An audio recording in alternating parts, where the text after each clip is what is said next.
right, welcome everyone to another episode of the Team-Stirr show. God bless you all. God bless America. Welcome to another show. Today is Saturday, April the 15th. As soon as I'm done recording this video, I will post it on YouTube, Facebook, and hope everyone can watch it. Let me get the particulars out of the way.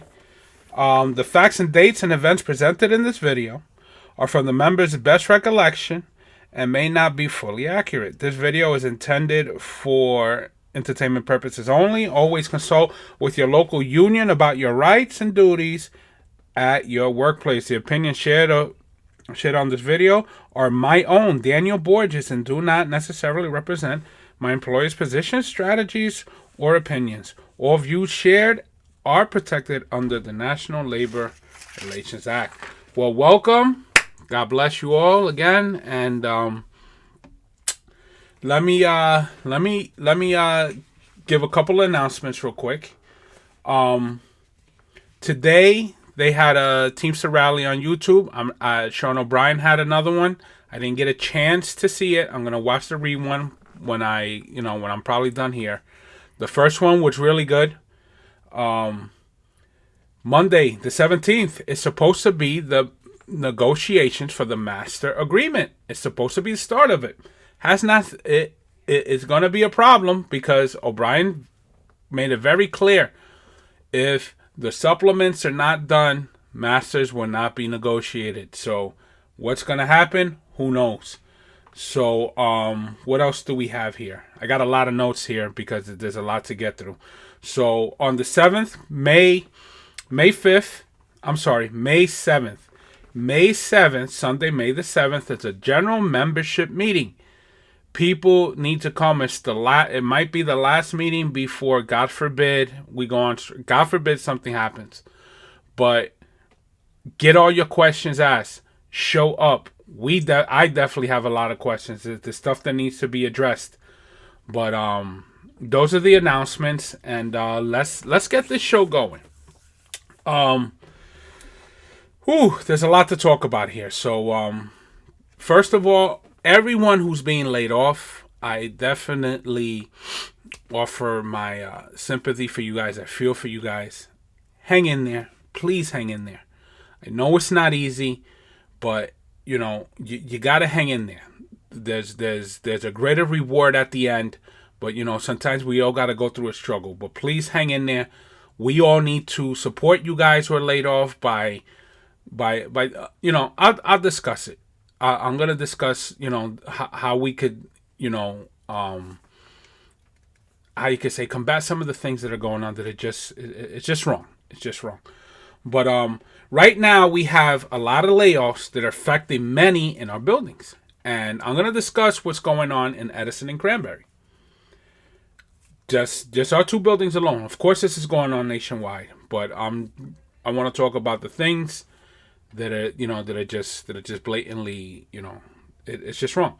To add insult to injuries, what the company is also doing is they're sending people home, not guaranteeing their aid, calling people a couple of hours before their start time to not come in, soliciting how you could say a layoff, which they shouldn't be doing. And why are they doing this? This is all for the purpose of getting their nonsensical paid days down. Of course, it's another way to sabotage the contract negotiations by saying, "Oh, there's no work." So now, they, coming down from corporate, send as many people home, try to get people to stay home to make it look like, there's poverty while the company's holding 2 Virginia hams under their arms. Okay? I want to explain the snowball effect that is going from this tactic that the company is doing. If the company wants to send people home, send your management people home. Send them home with no pay. Why don't they just volunteer themselves? Because they bleed brown, no? So they lay off people as far as feeders is concerned, and they don't fill the jobs that are on vacation. So what happens is the people that are on a spare list that need to pick a job every week, they're picking their jobs blindly. They don't know what they're going to get. So they pick what they know their seniority will get them, and the company management will not give it to them. They won't give it to them because they won't fill the job, and before you know it, now the driver's either stuck on something he didn't pick because he got forced on it, and he's doing what the company wants him to do. So now your seniority and the jobs out the window. Out the window because of what they're doing. And, you know, it's unbelievable, dude. So they lay off people. They ask people not to come to work, go home before the guaranteed date because they say there isn't enough work. But the company in the same breath has the nerve to put up lists to sign up for extra work. So now explain to me, which is it? Do we not have work, but then we're going to have a list for extra work and then have people come work extra? Like, what is it? And this is all self-inflicted. This is what they're doing. You know, if they left everything alone and allowed people to come to work and didn't do as many layoffs, this wouldn't be an issue. So now, by sending the people home, asking them to go home, especially when a month ago, what was the company doing? They were handing out discipline for people using their sick days. Not that people were going over their entitlements. No, they were just using their sick days, and people got warning letters for that. But now, you can stay home. Don't worry about it. And it's just a trap. It's just a trap. So let me go on to the cause and effect of this practice. So I need everyone to please understand. Every member has to, in order to get a full year's pension credit, has to come to work every day because you have to fulfill your over 2,000 hours. I think it's 2080, something like that. It's 40 hours times 52 weeks. That's the number. So that means basically you need to come to work every day without any wiggle room. So this wasn't the case contracts before.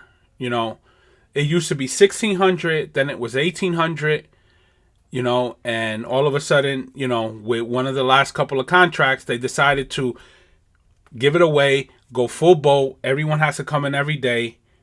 For what? Why? What do we get for that? That's for another show at a later time. That, you know, I can't even get into that right now. But this is where it is. This is where we're at. So while they're sending people home, soliciting layoffs, they're hurting our pension. So now they're purposely sabotaging the pension by soliciting layoffs. Then on top of that, supervisors are working. They're working nonstop in the building. Just yesterday alone, last night alone, all the supervisors that were working in the hub in Edison. And the company wants to say this is company needs, and these are and this is necessary. This is necessary for them to do. So what do we do when management calls you on the phone? What should we do when management calls you on the phone and or tries to ask you to go home? We should say no, plain and simple. We can't force you as a union to tell you what to do, but we should be saying no. A lot of us should be saying no. You know, that this isn't helping us. This isn't helping our cause. So this problem of ours that is going on right now, which others want to call a concern, they want to call it, this isn't a problem. This is a concern. We'll investigate it. It's created by the company. It's hurting us by doing nothing about it. And then it also hurts us when we participate with the company's sabotage. So what is the solution? Everyone, come fully prepared to work your 40 hours. If supervision is working, if you see management working, say something. Don't approach them. Get down as much information as possible. Write down the time. Write down the area. Write down, whatever you see. If you know the supervisor's name, write it down. Call a shop steward. Let them take care of it. Let them handle it. Notify somebody. What is the second thing we need to do? All the hub shop stewards need to be doing their jobs and not allowing management to work. And when they do, file a grievance. This cannot be allowed, especially sending home part-timers so that management can work. This is a union workshop, not a non-union workshop. And this is the problem. In my building alone, Edison, the hub shop steward who cuts deals with management is outside, out of its classification, driving around vans so that he doesn't have to work inside. And this is a problem. So now he turns a blind eye to everything that's going on so that he can get his little hours and get a cush little job that his seniority can get him because he doesn't have it. So not only is he doing that, he gets rewarded by management. He gets rewarded by both sides. And he makes it seem as if he's a good shop steward. And this is the BS that's going on.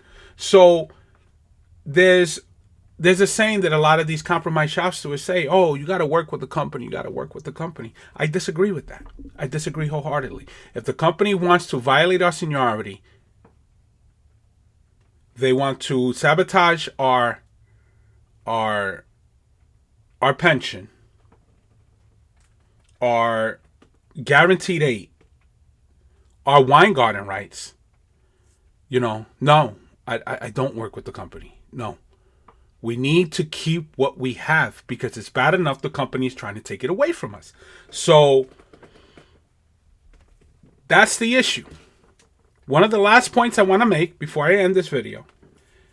If you are a person that is filing a grievance with your shop steward, please allow the shop steward to finish that grievance. Let him finish the process. Don't interfere with it. This is what happens. If it's a grievance that costs money, if it's a grievance that is a problem for management, what they're going to try to do is they're going to try to weasel their way out of the grievance by going behind the shop steward's back, cutting his legs out from under him, undermining him, by going to the person who filed the grievance, which is, in fact, a subtle form of harassment and intimidation because the person isn't expecting this. And the person might cave into them and just settle out the grievance and either not accept money or tell them to get rid of it. And this is a problem. This is a problem. So if this is going on and this is what you're going to do, don't file the grievance then. Why are you filing the grievance if then you're going to go and undermine and undercut the shop steward? This is another problem that's going on. So really just, let the shop steward handle it. What is the resolution? What is the resolution to that? So if this happens, management comes to you, don't entertain the conversation. Tell them you need to seek a shop steward. If management wants to talk to you about any type of, workplace stuff, they need to have a shop steward present. Those are your wine garden rights. So you tell them, my shop stewards handle it, speak to him. Then after that, if that does happen, notify your shop steward of what management did, of the interaction, and let them handle it. And if the management person is overly aggressive and you feel harassed, then maybe you need to file a grievance for interfering with the grievance procedure. But let somebody know. And now, out of all of this that I spoke of, what is being done? I know Dino and Greg are filing grievances. As far as everything after that, we're just waiting. I've gotten a lot of excuses of why all this stuff is being done. I don't need excuses. I don't need investigations. We need action. We need something done. Okay? And all I'm doing is informing you guys and what is the best way to handle it. Back up your shop stewards. Continue to keep talking. Everyone share information. And, we're going to get through this. Right now, we got 38 jobs not filled in Edison and Cranberry. 28 layoffs. That's 10 more jobs, 10 extra, which is ridiculous that it's hurting the guys on the spare list. And none of this makes any sense. And like I said, what's being done? A lot of the guys are pissed. That's why we go to the meeting on May 7th, and we'll handle all this there. But that's the end of our show. It's a little long, but I thank you guys for watching. Please share this, and everyone, please hang in there. God bless America. Everyone be safe, and see you guys soon. God bless.